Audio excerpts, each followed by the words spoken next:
Why is it that so many people know exactly what to eat? They've tried many diets and fitness plans, and yet the weight doesn't move. Or worse, it keeps coming back.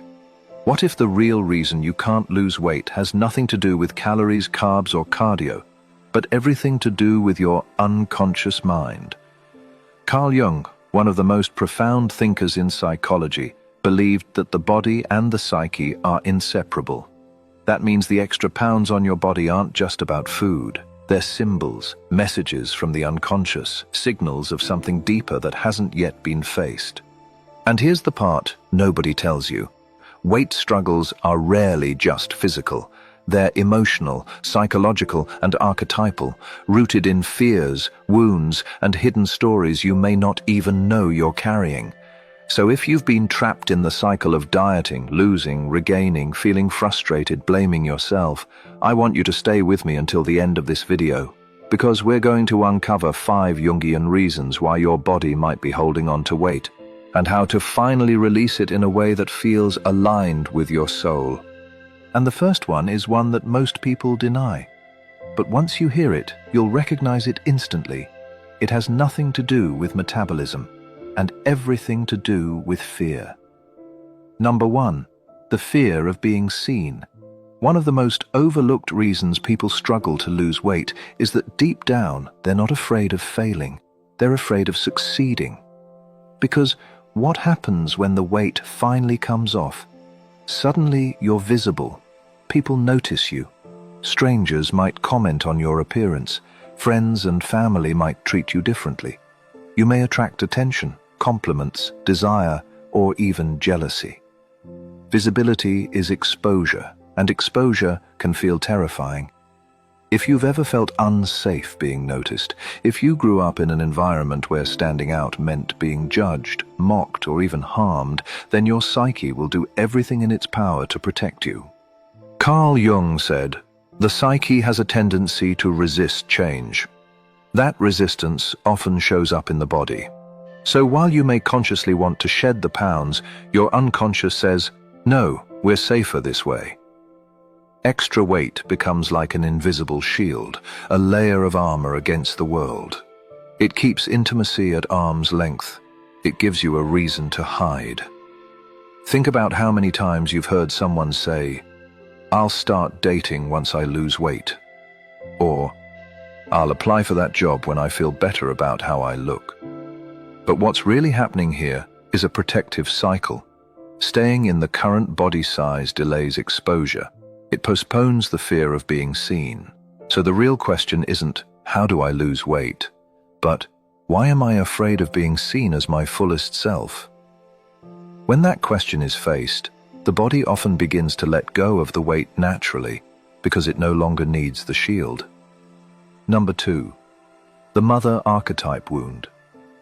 Food is never just food. From the moment we're born, feeding is tied to love. That first bottle, that first breastfeed, it's not just about calories. It's about safety, warmth, and connection. It's about mother. This is where Jung's idea of archetypes becomes so powerful. The mother is the universal symbol of nurture, care, and unconditional love. And if your experience of the mother, whether your literal mother or the emotional environment you grew up in, was inconsistent, absent, or wounding, then food often steps in as the replacement. It's why late-night snacking feels like comfort. It's why we call desserts treats. It's why emotional eating is so common. Because eating doesn't just fill the stomach, it fills the heart. Every bite becomes an unconscious attempt to soothe the child within who still longs to be held, cared for, and accepted without condition. That's why diets feel like punishment. Restricting food doesn't just cut calories. It cuts off the only form of comfort the inner child has learned to rely on. Which is why so many people fall off the wagon. They're not weak. They're trying to survive. Healing here has nothing to do with willpower. It's about reparenting the inner child. It's about giving yourself the unconditional love you once craved, so food no longer has to carry the impossible burden of replacing the mother. Number 3, collective unconscious conditioning. Jung believed we carry within us not just our personal memories, but the psychic imprints of entire cultures and generations. That means your struggle with food and weight may not even start with you. It may be inherited. Archetypal roles passed down, shaping your relationship with nourishment, survival, and self-worth. Think of the good girl archetype, taught to be polite and obedient. For her, overeating might become a rebellion, a secret way of claiming power in a world that demands she stay small and controlled. Or the provider archetype, always giving, always putting others first. For them, self-care feels selfish, so food becomes the only space where their own needs are finally met. And then there's the martyr archetype, carrying ancestral patterns of scarcity and suffering. For them, eating more than enough feels almost sinful, while dieting feels like virtue. Their bodies hold the weight of generations who lived through famine, war, or displacement. These cultural and ancestral imprints can quietly dictate your behaviors around food without you even realizing it. It's not just you overeating, it's the echo of ancestors who starved. It's the collective archetypes whispering, deny yourself, sacrifice, keep carrying the weight. Recognizing these patterns isn't about blame, it's about liberation. When you see that some of these struggles don't belong to you personally, you can choose differently. You can say, this pattern ends with me. Number 4, identification with the persona. Jung described the persona as the mask we wear to fit into society, the version of ourselves that's acceptable, safe, and likable. The problem is, when we over-identify with the persona and neglect the true self, the body will often bear the consequences. For many, the persona says, I'm fine. I've got it all together. I don't need anything. But the truth underneath may be, I'm exhausted. I'm starving for rest, for pleasure, for authenticity. If that voice is denied, the body steps in. It uses weight as a form of rebellion against the mask. Think of it like this.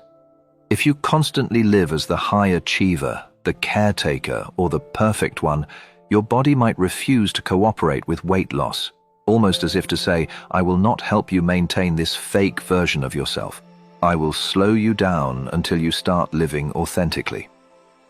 Weight, in this sense, becomes an unconscious anchor, grounding you, stopping you from floating too far into the false image of the persona. It's the body's way of saying, take off the mask, come back to who you really are. The path forward here isn't another round of self-punishment, but dismantling the mask, asking, who am I beneath my persona? What am I really hungry for? Because once you start living from the authentic self, the body no longer has to resist. It can relax, release, and align with who you truly are. Number 5, lack of wholeness, individuation blocked. Carl Jung believed the ultimate purpose of life is individuation, becoming whole by integrating every part of ourselves, both light and shadow. And weight struggles often appear as living symbols of where this process has been interrupted. Think of your body as a mirror. Extra weight doesn't just sit on the surface. It's the psyche's way of speaking through the flesh.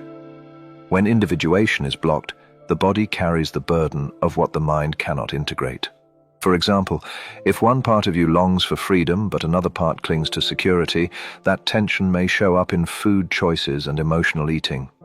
If you starve one part of your psyche, your creativity, your sexuality, your independence, then another part may overcompensate, leading to overfeeding of the body.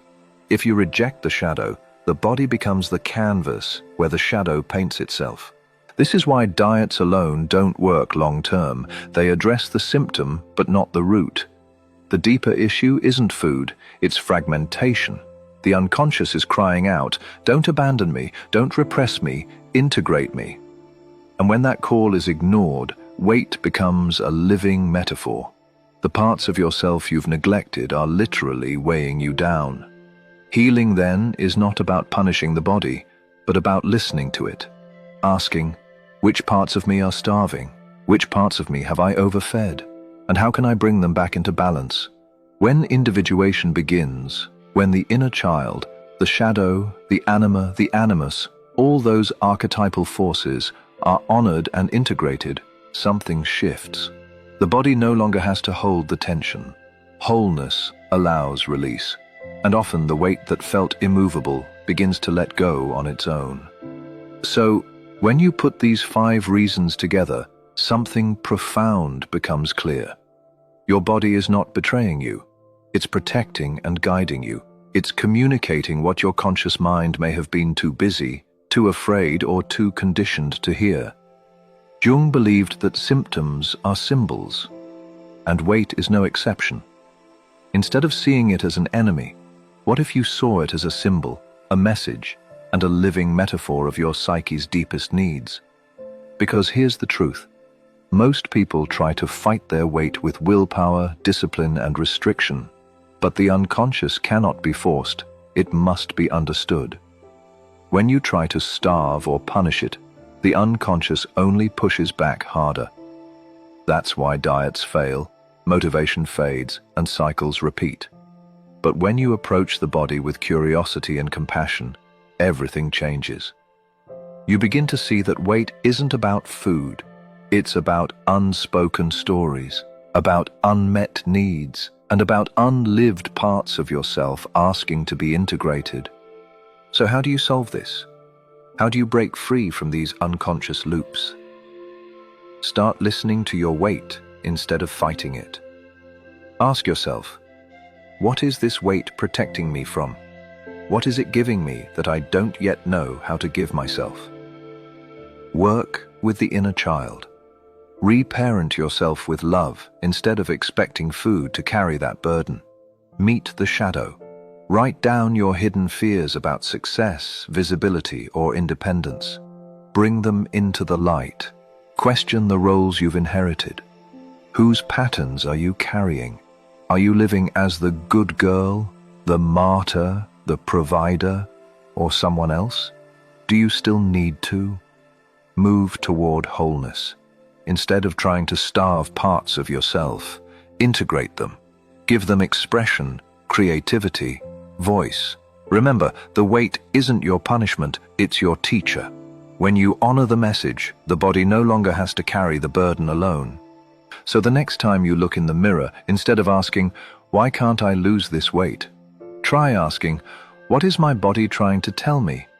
That one question could change everything. Now, I'd love to hear from you. If your body could speak one sentence to you right now, what would it say?